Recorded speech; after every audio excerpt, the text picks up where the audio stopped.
Si un jour vous souhaitez vous venger de quelqu'un, il existe un moyen. Cette personne doit vous avoir fait vraiment souffrir, parce que les épreuves que vous traverserez et les risques encourus pour mener à bien cette revanche sont potentiellement mortels. C'est décidé. Vous voulez toujours vous venger? Bien, prenez des notes. Mais je refuse d'être tenu pour responsable si les choses tournent mal. Voyez-vous, les êtres ou entités qui vous aideraient à vous venger ne sont pas les plus recommandables. Elles ne sont pas non plus les plus prévisibles. En clair, ces choses pourraient décider ou non d'appliquer la vengeance demandée. Elles pourront aggraver les souffrances que vous avez souhaitées pour votre ennemi. Même si cette personne a de la famille, notamment des enfants, qui sont plus réceptifs, il y a de fortes chances que, suivant l'humeur de vos exécutants, des gens innocents subissent les effets de la vengeance. C'est qu'une fois qu'ils ont commencé, difficile de les arrêter. Par ailleurs, parfois, et sans jamais que des raisons précises n'aient pu être déterminées, ils s'en prendront également à vous.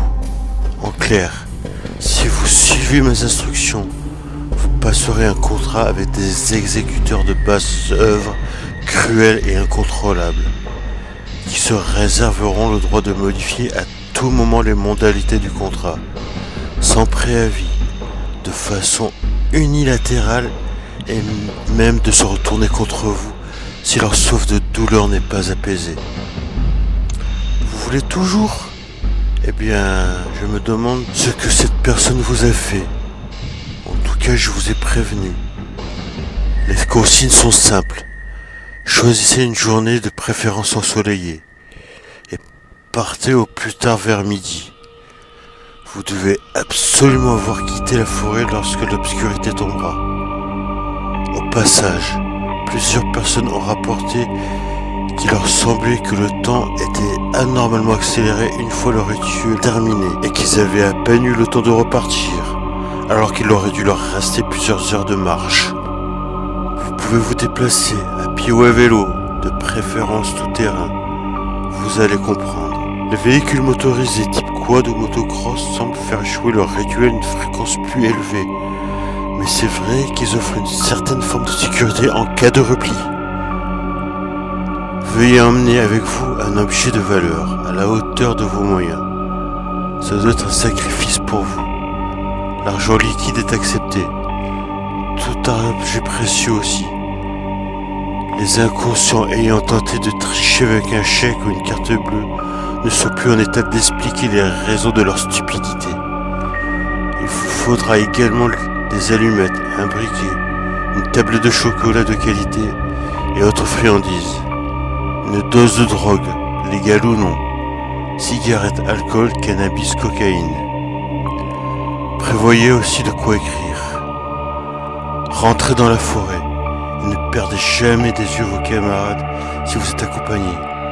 La personne la plus désireuse d'effectuer le rituel de vengeance devra prononcer 3 fois le nom des entités que je refuse de retranscrire ici, en leur exprimant son souhait de les rencontrer ainsi que les raisons, et ce, avant d'avoir parcouru 1 kilomètre dans la forêt. Veuillez être aussi loin que possible d'autres personnes à ce moment. Une fois la demande formulée, il semble que ce qui se passe ensuite puisse toucher tout le monde dans un rayon plus ou moins étendu, et vous ne voudriez pas mettre des personnes non préparées en danger, n'est-ce pas? Si vous échouez, ou si la demande n'est pas leur goût, vous serez quitte pour une bonne balade. Les choses pourraient être pires, croyez-moi. Si votre requête est acceptée, un sentier que vous n'aviez jamais remarqué auparavant apparaîtra au détour d'un virage, sur votre gauche, au bout de quelques centaines de mètres. Empruntez-le. D'abord un petit chemin, il deviendra de plus en plus impraticable. Pierre, sable ou boue, ronces acérées, orties, racines protubérantes, dénivelé improbable pour la région. Tout est fait pour vous ralentir et vous décourager. Ne rebroussez pas chemin, il n'est pas trop tard. Vous devez avancer pour avoir une chance de survie. Si vous apercevez des animaux sauvages, ne les regardez pas trop, même s'ils vous paraissent anormalement peu farouches. Vous pourriez remarquer sur eux des anomalies qui vous feraient perdre l'esprit. Important. Si vous tombez sur une meute de chiens errants, cela signifie que les entités ont changé d'avis. Je vous ai déjà dit qu'elles étaient lunatiques. Dans ce cas, déposez la drogue et les friandises sur la souche d'arbre la plus proche, ainsi vous pourrez passer au milieu des chiens sans qu'ils vous attaquent, même s'ils grogneront et aboieront. Sans offrande, ils vous prendront en chasse, et s'ils parviennent à vous rattraper, ils vous tailleront en pièces.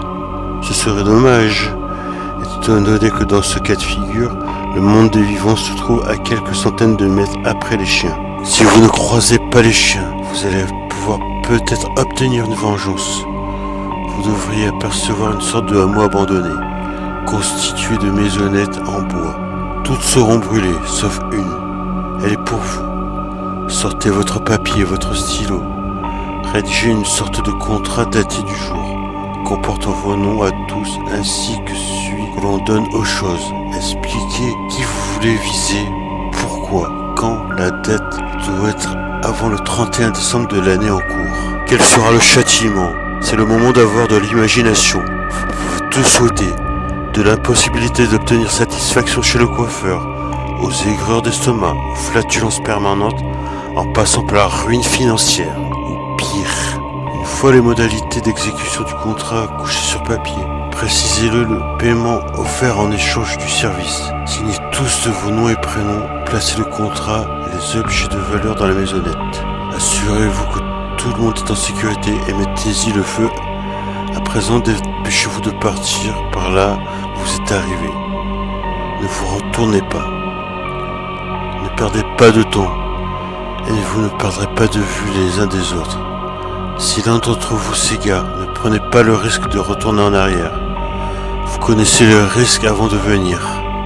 Ce que vous avez fait souhaiter à votre ennemi lui arrivera à la date souhaitée comme vous avez demandé. Si votre cadeau est jugé suffisamment précieux et si les choses vont en la bonne, j'imagine, si vous ne constatez rien d'anormalement grave dans votre vie au bout d'un an jour pour jour, vous pouvez, normalement, vous considérer comme tiré d'affaire. Vous pouvez toutefois souffrir d'effets secondaires pénibles, mais sans gravité comparée au reste. Ils peuvent être migraine, nausées, troubles du sommeil, insomnie, cauchemars, terreur nocturne, sensation permanente d'être observé, acouphènes et autres sons qu'on est le seul à percevoir, malchance chronique. Si cela peut vous consoler, il ne dure jamais éternellement. Il n'y en a jamais plus d'un ou deux à la fois par personne. Pour ma part, il y a plus de 3 ans que j'ai cessé de voir des ombres dans mon miroir.